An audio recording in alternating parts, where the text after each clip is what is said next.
This work is controversial and still disputed by many scientists. But if Brady and Persinger are right, it might explain the sort of thing that is alleged to have happened in this northern Arizona forest. It was near dusk on November 5th, 1975. A truckload of forestry workers were making their way home when they saw something strange to one side of the road. They stopped, and one of them, Travis Walton, got out to take a closer look.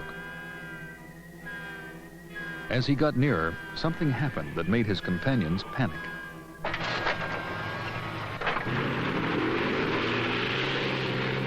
It was hovering up here, just below the tops of the trees, and it was about 20-25 feet in diameter. What he saw was a bright object hovering in midair.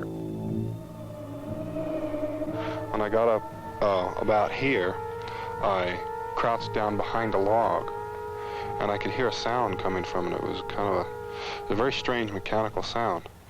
And I was kind of wrestling with the idea of being so close to this. I'd expected it to take off, you know, and in running up here, I figured this was my last chance to, you know, to see this thing up close. But I decided I'd better get the hell out of there.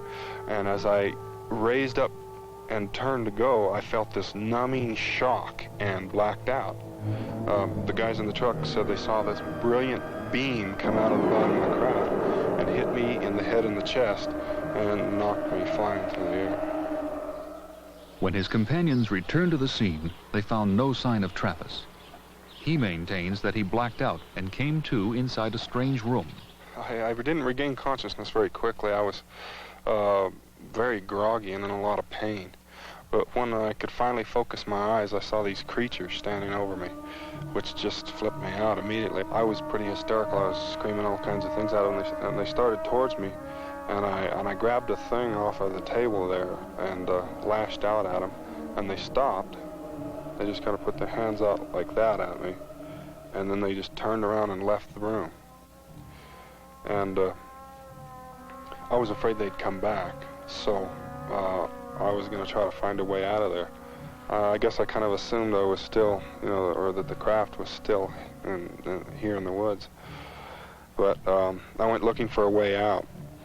I went into another room, and as I was looking for a way out, another being came in, and this was a very human-appearing person. He led me out of this craft, which appeared to be parked inside of a larger building or a larger craft. He just took me right out of there, down a hallway to a room where there were some other people who looked like him. They put this mask over my face. It was kind of like an oxygen mask thing. There was no hose connected to it. They put it over my face, and that was the last thing I knew. I just blacked out. Travis Walton says that the incident ended 4 days later when he found himself lying at the side of a road not far away. One explanation for what happened may lie in the working of the human brain, according to Dr. Persinger.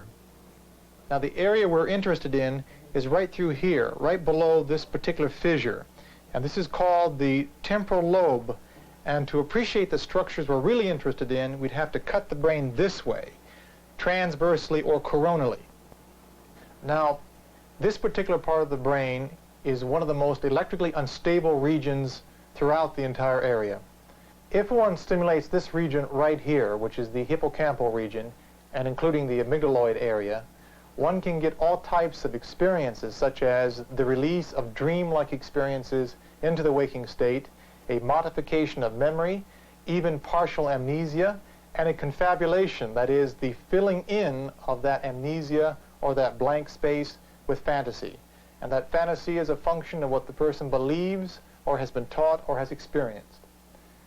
One of the most interesting aspects of stimulating this part of the brain is the meaningfulness of it. There's a cosmic experience type of effect by stimulating this part of the brain. In fact, it is very similar to a type of religious experience.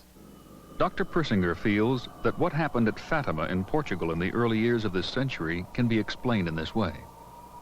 Several thousands of people saw a luminous display. They thought it was the sun because they had no other word for it. They called it the sun, but it was below the clouds. Right? Estimated 30,000 people saw that event. Those that were closest to it had the richest imagery and experience. Those that were far away only saw a ball of light. Those that were very close and of one religious persuasion saw Joseph or whatever. Those that were of another religious persuasion thought they saw Christ. The camera only saw a ball of light.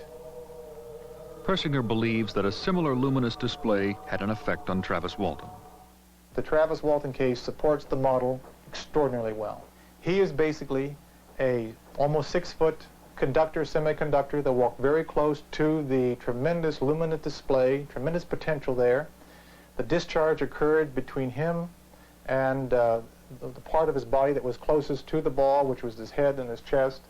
The ensuing events seemed to indicate a case of partial amnesia and of consummate confabulation. In other words, the amnesia of those 3 or 4 days were filled in with fantasy.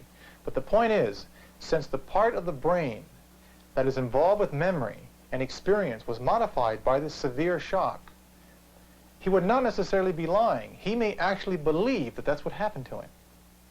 Others wanted to be sure. The National Enquirer has long had an interest in UFOs and in selling newspapers. They asked Walton to take a lie detector test and called in the services of Jack McCarthy.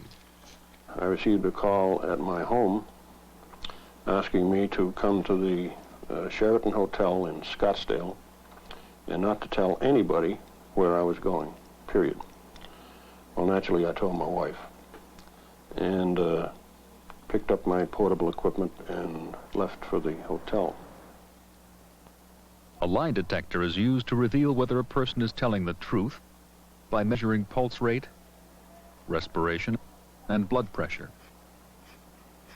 Some experts, however, doubt its reliability. But after 2 hours of questioning and recording the reactions, McCarthy thought he had the answer. When I completed my examinations, after reading my charts, I rendered the opinion to the reporters from the National Enquirer that the charts were deceptive, and that, in my opinion, he was attempting to perpetrate a UFO hoax. Well, the lid blew off the room. I thought his brother Dwayne was going to throw me off the balcony. He was raging like a bull, saying there's no way that his brother would lie. His charts were very, very clear, obviously deceptive. And prior to the examination, the reporters from the National Enquirer, I forgot to mention this, asked me if I would have any objection ahead of time to having pictures taken of my charts, the equipment, and myself following the examination. I said, no problem.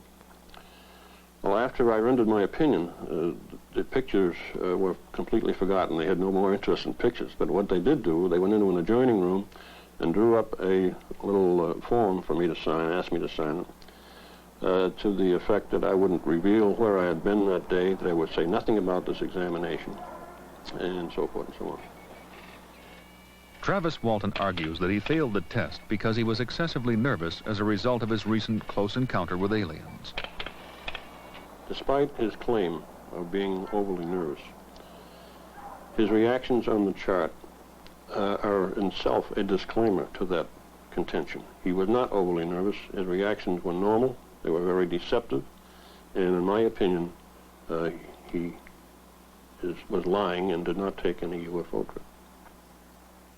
So McCarthy felt the entire experience was a hoax. Travis Walton was given another test sometime later, which he did pass, although the procedure used has been criticized. Despite the controversy, the National Enquirer gave the forestry workers the UFO Encounter of the Year award, with checks amounting to a total of $5,000.